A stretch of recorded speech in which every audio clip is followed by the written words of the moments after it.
அனைவருக்கும் வணக்கம். பாரம்பரிய திருவள்ளுவர் குல வம்சம் பிரசன்ன ஜோதிடர் சுபமாரிமுத்து திருப்பூர்லேருந்து இந்த பதிவு உங்களுக்காக.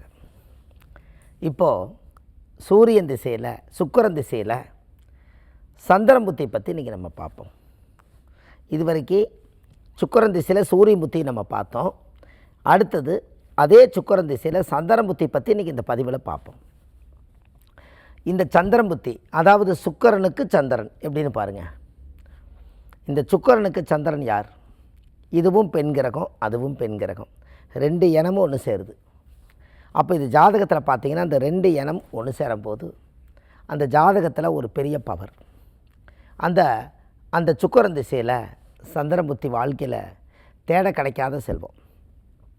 யாருக்குமே அந்த சுக்கிரன் திசையில் சந்திரன் புத்தி நடந்தால் முதல்ல அந்த குடும்பத்துக்குள்ளே ஒரு செல்வத்தை பற்றி அவங்க யோசிப்பாங்க.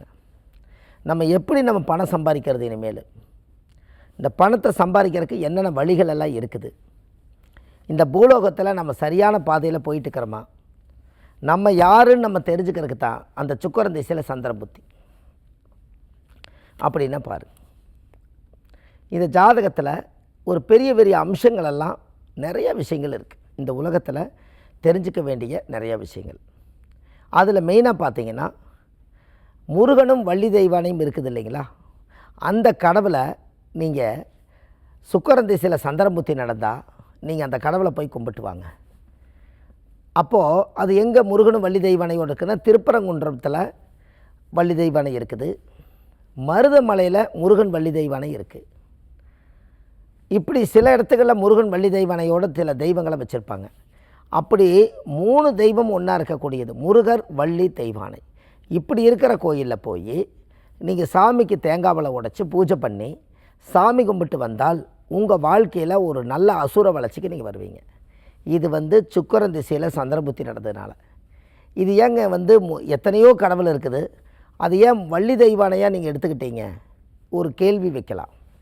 ஏன் வள்ளியும் தெய்வானையும் போது முருகனுக்கு 2 பக்கம் பெண் தெய்வம் இருக்கிறனால சுக்கிரன் திசையில் சந்திரன் புத்தி நடந்தால் இதுவும் 2 பெண் தெய்வங்களும் முருகனுக்கும் 2 பெண் தெய்வங்களும் இருந்து இந்த உலகத்துக்கு காட்சி கொடுக்கறனால வள்ளி தெய்வானை முருகனை போய் கும்பிட்டு வாங்கன்னு சொல்லுது. எப்படி இந்த மாதிரி ஆதிகால பரிகார கோவில்கள் மக்களுக்காக இதை கொண்டு போய் புகுத்துனா அந்த கோயிலில் போய் அவங்க விளக்கு போட்டு பூஜை பண்ணி சாமி கும்பிட்டு வீட்டில் ஒரு நல்லது நடக்கும்.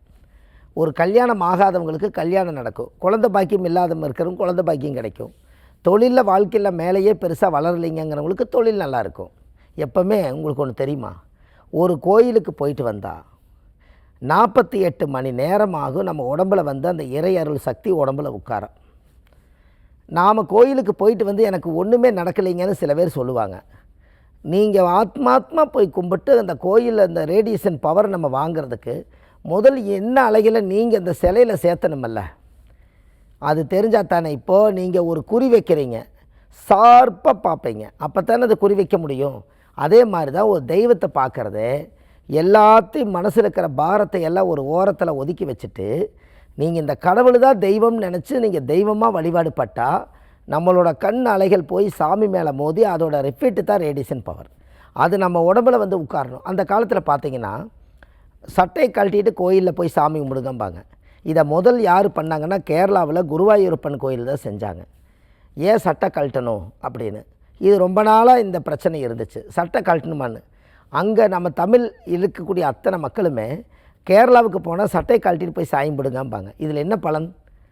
சட்டை கழட்டுறதுனால என்னென்னா நம்ம உடம்பில் இருக்கக்கூடிய அந்த ரோமங்களுடைய சின்ன சின்ன ஓட்டைகள் அதில் இருக்குது. இப்போ நீங்கள் வேர்வை வெளியில் வருது, அப்போ அதில் ஓட்டை இருந்துங்க அடுத்தானே வெளியில் வருது. நம்ம உடம்புல இருக்கிறத நீங்கள் 1 கிலோமீட்டர் ஓடிட்டு வாங்க, உடம்புல இருக்கக்கூடிய நீர் சத்தெல்லாம் வெளியில் வருது. அப்போ இதுலேருந்து என்ன தெரியுதுங்க, எல்லாமே கிட்டத்தட்ட 1 கோடி ஹோல்ஸ், அதாவது சின்ன சின்ன ஓட்டைகள், அது எல்லாமே இங்கே இருக்குது. இது நம்ம தெரிஞ்சுக்கணும், அந்த ஓட்டை இருக்குதுங்கிறத. அது வழியாக அந்த ஒரு பவர் நம்ம உடம்புக்குள்ளே அது வைப்ரேஷனாக மாறி 48 மணி நேரம் அந்த தெய்வத்தினுடைய சக்தியோட பவர் உடம்புல உட்காரணுமா. உட்கார்ந்தாத்தான் எது வேலை செய்யணும்னு வச்சுக்கோங்களேன். அப்போ இது எவ்வளோ பெரிய விஷயம்னு இப்போ நீங்கள் சொல்லுங்கள். இது எல்லாமே ஜாதகத்தில் நீங்கள் எடுத்து பார்த்தா அதனால தான் சித்தர்கள் எல்லாருமே பாருங்கள், சட்டை போடாமல் தான் எல்லா சித்தர்களையுமே இது வடிவம் அமைச்சிருக்காங்க. ஓவியம் வரைஞ்சவங்க எந்த சித்தர்களுக்குமே சட்டை போடல பாருங்கள். அப்போ என்ன, இயற்கையான காற்றை சுவாசித்து விஞ்ஞானத்தை மெஞ்ஞானத்தை கனெக்ட் பண்ணி இந்த பிரபஞ்சத்தில் யாரோ ஒருத்தருக்கு மக்களுக்கு நம்ம நல்லது செய்துட்டு போகணும்னு சொல்லி சித்தர்களே அந்த காலத்தில் மானத்தை மறைக்கிறதுக்கு ஒரே ஒரு துணியை கட்டி ஒரு மலை அடிவாரத்தில் உட்காந்து பல ரகசியங்களை கற்று உங்களுக்கு கொடுத்துட்டு போயிருக்காங்க. அப்போ அவங்களே சட்டை போடல. அதனால தான் கடவுளை கும்பிடும்போது அந்த சட்டை கழட்டுங்கன்னு சொன்னாங்க. இன்றைக்கி எல்லா கோவில்லையுமே ஓரளவுக்கு அந்த சட்டை கழட்டுறாங்க. 1 மணி நேரம் கோயிலில் இருக்கணுங்க. அதுதான் அங்கே இருக்கக்கூடிய பவர். ஒரு 1 ஹவர் அந்த கோவிலில் இருக்கணும். ஏன் 60 நிமிஷம் நம்ம ஜாதகத்தில் 60 நிமிஷம்.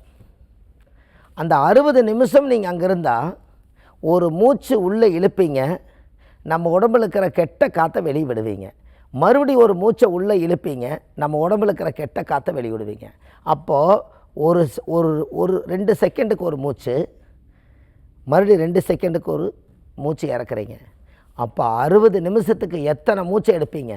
அந்த இறையாற்றல் கோயிலுக்கு இருக்கக்கூடிய மூச்சு காற்றை தான் நம்ம உணர்கிறோம். நம்மளை அறியாமையே அது நம்ம எடுத்துக்குது. நம்ம அறியாமையே நம்ம கெட்ட காற்றை வெளியிடுறோம். ஆனால் நமக்கு மட்டும் தெரியல. எப்படி? இது எல்லாமே யோகாவில், மூச்சு பயிற்சியிலே, தியான பயிற்சியில எல்லாம் போய் பார்த்தீங்கன்னா காலையில் 4 மணி 5 மணிக்கெல்லாம் பிரம்ம முகூர்த்தத்தில் அப்படியே மலை சார்ந்த இடத்துல அந்த இயற்கையான காற்றை சுவாசிக்கிறதுக்காக ரொம்ப விவரம் தெரிஞ்சவங்க அங்கே போய் உட்காருவாங்க. இந்த நேரத்தில் தூங்குனா உடம்புக்கு சுகம்தான். ஆனால் அதே மாரி இந்த உலகத்தில் ஏதாவது நம்ம சாதனை பண்ணணுன்னா நம்ம எந்திரிச்சு தானே ஆகணும். இது எல்லாமே பாருங்கள், உங்கள் ஜாதகத்தில் அந்த சுக்கிரன் திசையில் சந்திரன் புத்தி நடந்தால், சந்திரன் என்பது மனோகாரகன். நீங்கள் திருவக்கரை வக்கரகாளி அம்மன், அது எங்கே இருக்குதுங்க? திருவக்கரை வக்கரகாளி அம்மன், விழுப்புரம் மாவட்டத்தில் திருவக்கரை வக்கரகாளி அம்மன் ஒரு அம்மன் இருக்குது. அந்த அம்மனுடைய கோவில் இருக்கக்கூடிய பெயர் என்னென்னா சந்திரமோனீஸ்வரர். இந்த சந்திரமோனீஸ்வரர், இந்த சந்திரபுத்தி நடக்கிறவங்களுக்கு, சுக்கிரன் திசையில் சந்திரபுத்தி நடக்கிறவங்க வக்கரகாளி அம்மன் கோயிலில் போய் எலுமிச்சம்பழத்தில் ஒரு மாலை வாங்கி போட்டு சாமிக்கு தேங்காய் பழம், பூ மாலை, கல்கண்டு வாங்கி அர்ச்சனை பண்ணி அந்த கோவிலில் போய் சாமி கும்பிட்டு வந்தாச்சுனால் அன்னையோடு உங்கள் ஜாதகத்தில் இருக்கக்கூடிய தோஷங்கள் எல்லாமே நிவர்த்தி ஆயிடும். அப்போது இந்த ஜாதகத்தில் மெயினாக நம்ம தெரிஞ்சுக்கிறது என்ன அப்படின்னா, நம்ம முன்னோர்களுடைய செஞ்ச பாவங்களை எல்லாம் நிவர்த்தி செஞ்சுட்டு அதில் கொஞ்சம் புண்ணியம் செஞ்சுருப்பாங்களே அதை வடிகட்டி நாம் அனுபவிக்கிறதுக்கு, நம்ம கர்மாவை நிவர்த்தி பண்ணுறதுக்கு தான் ஆலய வழிபாடுகள். பாருங்கள், இந்த ஆலயத்தின் சிறப்பு என்ன அப்படின்னா, இன்றைக்கி தமிழ்நாட்டுக்குள்ளே 4000 கோயில் வரலாறு பெற்ற புண்ணிய ஸ்தலம் இருக்குது. இதெல்லாம் யார் முன்னோர்கள் கட்டி வச்சாங்க அப்படின்னா, நம்மளை போல பெற்ற தாய் 10 மாதம் சுமந்த அவங்களும் ஒரு மனிதர்கள் தான். மன்னர் காலமாக இருக்கட்டும், ராஜாக்கள் காலமாக இருக்கட்டும், சேரர், சோழர், பாண்டியர் காலமாக இருக்கட்டும், நம்ம இங்கேருந்து ஒரு செங்கல்ல ஒரு 4 செங்கலை தூக்கி தலையில் வச்சா நான் எப்போ இறக்கி வைப்பேன்னு நினைக்கிறோமே, அந்த காலத்தில் இத்தச்சோடு கோயிலை கட்டுறதுக்கு அவங்க என்ன கஷ்டப்பட்டுருப்பாங்கன்னு சொல்லுங்கள். அப்போ கட்டி வச்ச கோயிலில் போய் சாமி கும்பிட்டு வரக்கும் உங்களுக்கு என்ன வருத்தம் இருக்குதுன்னு சொல்லுங்கள். நீங்கள் நினைக்கிறீங்களே வீட்டை கட்டிப்பார், கல்யாணத்தை மூச்சுப்பாருங்கிறீங்க. அதையவே நீங்கள் மாற்றி நினைங்க. கோயிலை கட்டிப்பார், கும்பாபிஷேகத்தை பண்ணிப்பார். இது நடக்குமா? அப்போது அந்த காலத்தில் இந்த வேலையெல்லாம் மனுஷங்க தானே எடுத்து பண்ணியிருக்காங்க. இது வேறு யாரும் இல்லை. அதுக்கு ஒரு ஞான சக்தி இருந்து அந்த காலத்தில் இவ்வளவு ஒரு சிறப்பு அம்சத்தை நல்லா பண்ணியிருக்கிறாங்கன்னா கண்டிப்பாக அது அவங்களுக்கு ஒரு பெரிய மாற்றம் தானே. அதனால தான் நீங்கள் வக்கரகாளி அம்மன் கோயில், சந்திரமோனீஸ்வரர் கோயிலில் போய் விளக்கு போட்டு கும்பிட்டுவாங்க. இது எல்லாமே பாருங்கள், ஆதிகால பரிகாரம் இந்த புத்தகத்தில் மனசார இதில் எல்லாமே கொடுத்துருக்கேன். இந்த ஆதிகால பரிகார புத்தகத்தில் A4 சைஸு 1736 பரிகாரங்கள் கொண்ட மிகப்பெரிய புத்தகம். இது கீழே போயிட்டுருக்கிற நம்பர் கால் பண்ணிங்கன்னா ஆன்லைன்லேயே 2 நாள் உங்கள் வீட்டிலே கையிலே கிடச்சிரும். இது இல்லாமல் நம்ம ஜோதிடம், பிரசனம் எல்லாமே பார்க்குறோம். எங்கே பார்க்குறோம்? சென்னையில் வடபழனி முருகன் கோயில் தெப்பக்குள வாசல்லையே நம்ம ஜோதிட அலுவலகம் இருக்குதுங்க. அங்கே வந்து அந்த சனிக்கிழமை, ஞாயிற்றுக்கிழமை, திங்கக்கிழமை பார்க்குறோம். மற்ற தினங்கள் திருப்பூரில் பார்க்குறோம். இது இல்லாமல் நம்ம வள்ளுவர் வாக்கு அப்படிங்கிற ஒரு யூடியூப் சேனல் நம்ம வச்சுருக்கோம். அதில் சுப மாரிமுத்துன்னு நீங்கள் கூகுளில் சர்ச் பண்ணிங்கன்னா ஒரு 1500 ஆதிகால பரிகார கோவில்களும் பரிகாரங்களை எல்லாம் கொடுத்துருப்பேன்.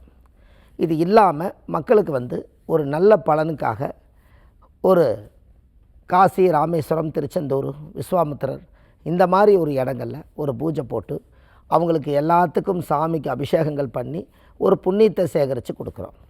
எல்லாத்துக்குமே முழு விவரம் தெரிஞ்சுக்கிறதுக்கு இது கீழே போயிட்டு நிற்கிற நம்பருக்கு கால் பண்ணு என்று சொல்லி பாரம்பரிய திருவள்ளுவர் குலவம்சம் பிரசன்ன ஜோதிடர் சுபமாரிமுத்து. வாழ்வது ஒரு முறை, வாழ்த்தட்டும் தலைமுறை. நன்றி, வணக்கம்.